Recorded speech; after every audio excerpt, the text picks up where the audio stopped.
In the wild and unforgiving world of Westeros, trust is a rare and precious thing. Time and time again, bonds are built, only to be broken when power, fear, and survival take control. So today, we begin our countdown of the top 5 most shocking betrayals in Game of Thrones. At number 5, Shae betrays Tyrion.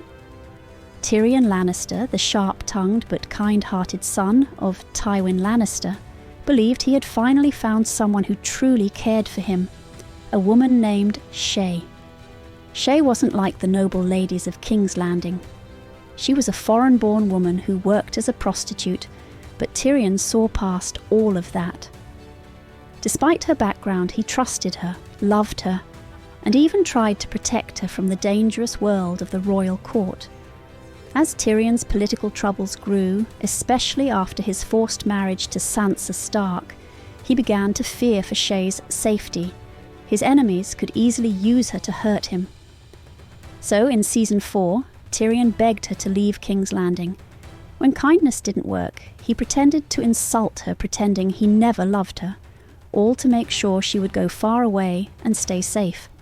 But instead of understanding, Shae felt abandoned and heartbroken, and what hurt turned into anger.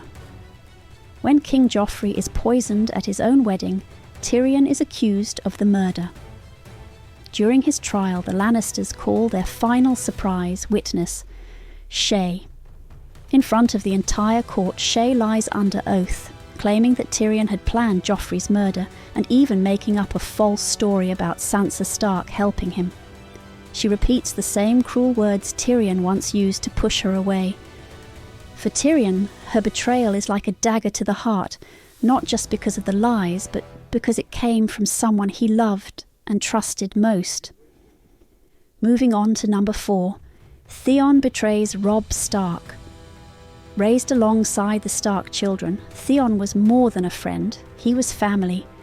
So much so that he was very much respected than even Jon Snow. During Season 2, after the War of the Five Kings breaks out, Robb Stark sends Theon to the Iron Islands as an envoy. Robb's goal is simple: secure an alliance with Theon's father, Balon Greyjoy, to strengthen the Stark cause against the Lannisters. Robb trusted Theon fully. He believed Theon would help convince his father to side with the Starks. After all, Theon owed his life to Ned Stark, who raised him with honour. But once Theon returns to his homeland, something changes.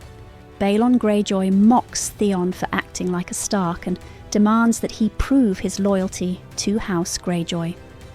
Theon, desperate for his father's approval and craving his own identity, chooses blood over friendship. The betrayal becomes real when Theon joins the Ironborn invasion of the North.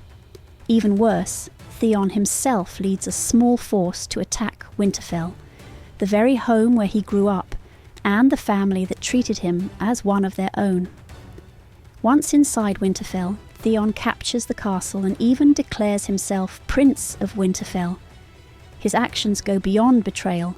He publicly sides with the enemies of House Stark, directly turning against Robb, the man who trusted him like a brother. Now, at number 3, the Night's Watch betrays Jon Snow.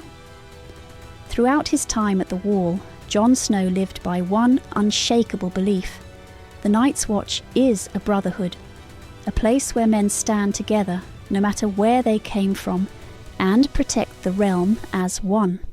In Season 5, Jon Snow is elected Lord Commander of the Night's Watch. Once in power, he faces a huge decision: what to do about the wildlings. Instead of treating them as enemies, Jon chooses to save them. He leads an expedition beyond the Wall, helps evacuate them at Hardhome, and brings them south, past the Wall, offering them a new chance at life. Jon believes this is the right thing to do, both for the wildlings and for the survival of all people, because the real enemy isn't the wildlings, it's the White Walkers. But many in the Night's Watch see Jon's decision as treason. In their eyes, wildlings were always the enemy. After years of fighting and hatred, they couldn't accept peace. The more Jon showed compassion, the more his brothers, grew suspicious, believing he had betrayed them first by siding with their old foes. And so, led by Alliser Thorne and other senior brothers, the Night's Watch carefully plots against Jon. One cold night, Jon is lured into the courtyard under false pretenses. One by one, his brothers approach him. They stab him, each repeating the same chilling words, "For the Watch." Even Ollie, the young boy Jon had trained and trusted like a little brother, delivers the final, fatal stab.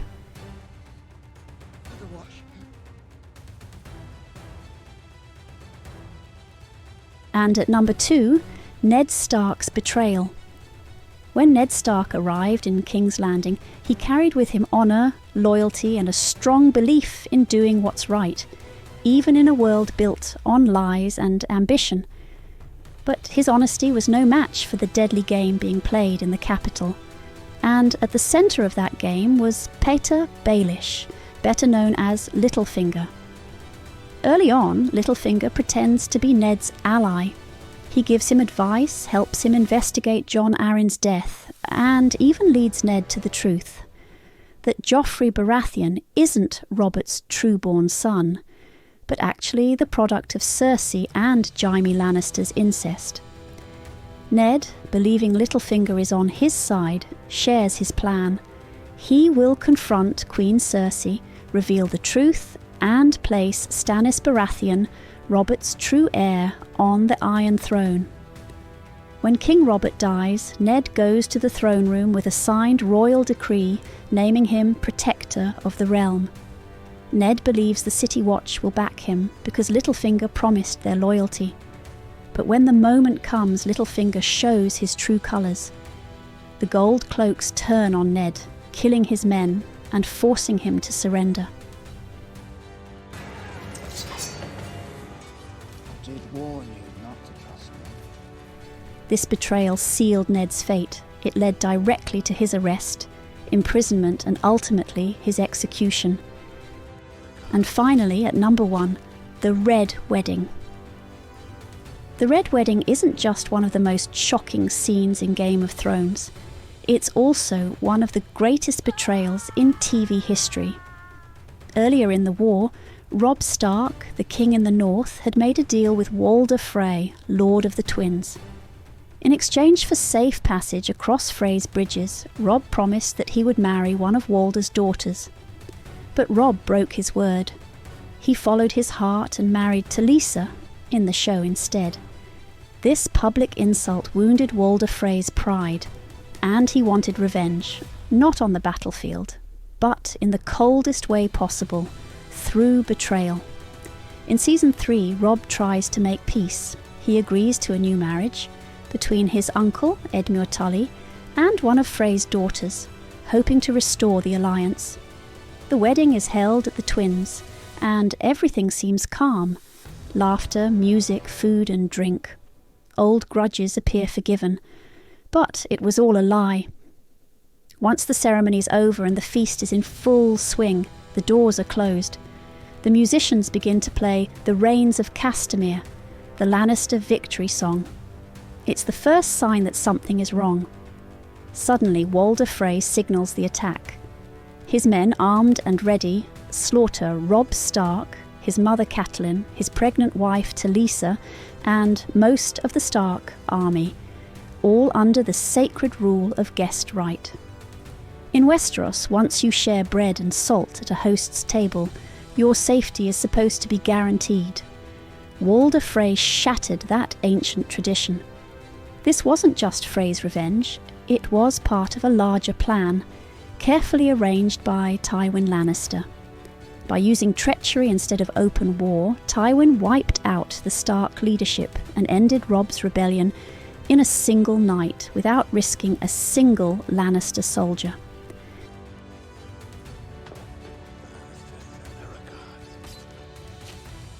And there you have it, the top 5 most shocking betrayals in Game of Thrones.